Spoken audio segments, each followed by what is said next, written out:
2025 meningkat menjadi 31 orang pasca kerusuhan yang menggulingkan Perdana Menteri KP Sharma Oli. 31 korban tewas saat ini dilakukan pemeriksaan post-mortem di Rumah Sakit Pendidikan Universitas Tribhuvan di Maharajun, Kathmandu, Nepal. 25 korban tewas teridentifikasi, 6 orang lainnya belum teridentifikasi, dan 1.033 orang terluka. Pasca demo, Departemen Manajemen Penjara Nepal menyatakan total lebih dari 15.000 napi dilaporkan melarikan gas yang membakar gedung-gedung pemerintah dan bisnis, mencabut jam malam selama 4 jam pada Kamis pagi. Prajurit bersenjata berjaga di jalanan, memeriksa kendaraan dan memberikan bantuan kepada warga yang membutuhkan. Masih belum jelas siapa yang akan mengambil alih pemerintahan sementara pencarian pemimpin transisi terus berlangsung. Warga setempat bilang belum jelas siapa yang akan memimpin negara dan apakah sesuai keinginan rakyat dan masyarakat Nepal benar-benar akan mendengarkan mereka.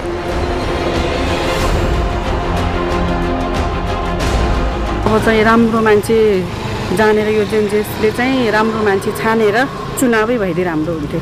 यो चाहिँ ठुलो प्रश्न छ हैन, कुनै अर्गनाइज्ड हिसाबले चाहिँ नि गएको भए चाहिँ नि यसले लिड गर्ने भन्ने हुन्थ्यो हैन। अब यो त हेबाजाड छ, अब यो कसले गर्ने, के गर्ने, को लिडर हो, कसले भनेको मान्ने भन्ने भ्याक्युम भयो हैन।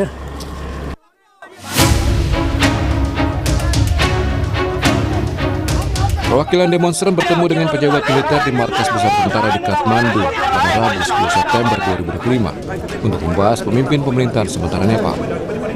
Sebagian mengusulkan nama Sushila Karki, mantan Ketua Mahkamah Agung Perempuan tahun 2016 dan 2017. Namun sebagian demonstran yang berkumpul di luar markas militer menolak pencalonan Sushila Karki.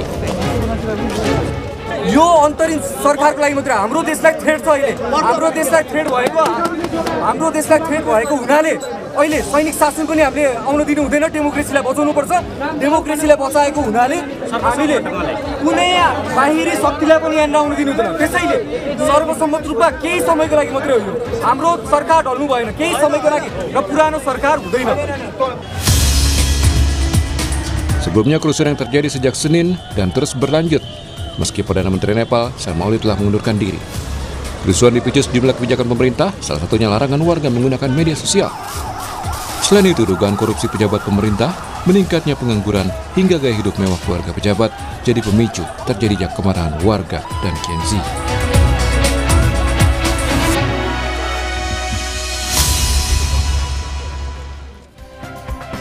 Ya saudara, kita akan tanyakan informasi terkini di Nepal dan bagaimana pelindungan WNI di sana kepada Direktur Perlindungan Warga Negara Indonesia Kementerian Luar Negeri Yuda Nugraha. Selamat pagi Pak Yuda. Selamat pagi Mbak Okta. Pak Yuda, jadi update-nya ini ada berapa WNI Pak yang berada di Nepal saat ini, kemudian kondisi mereka seperti apa?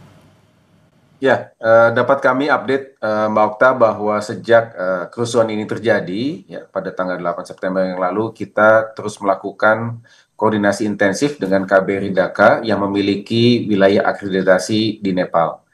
Tantangan pada saat itu adalah ada warga negara Indonesia yang melakukan kunjungan singkat ya, yang tidak lapor. Jadi awalnya angkanya memang sekitar 90-an dan terakhir setelah kita melakukan pendataan total ada 134 warga negara Indonesia. Terdiri dari ya, 76 ya WNI yang menetap dan kemudian ada 56 WNI menetap dan kemudian 78 WNI yang melakukan kunjungan singkat. Ya, terdiri dari Dhaka dan di Nepal kita memiliki konsul kehormatan yang sangat membantu untuk proses pengamanan warga negara kita. Dan kemudian ada 2 staf KBRI Dhaka yang sedang berada di Kathmandu, yang awalnya memang mereka ditugaskan untuk melakukan pendampingan delegasi RI yang sedang mengikuti konferensi internasional, dan mereka juga akhirnya berperan untuk melakukan langkah-langkah pelindungan WNI.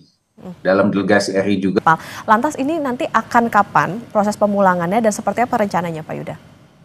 Ya, untuk tadi yang kami sampaikan ada 56 yang menetap, memang mereka tidak memilih untuk keluar dari Nepal ya atas pilihannya sendiri, sedangkan untuk yang melakukan kunjungan singkat yang tadi ada 78 di mana 18 diantaranya sudah kembali kemarin ya, berarti masih ada 60 pengunjung WNI yang masih ada di Nepal.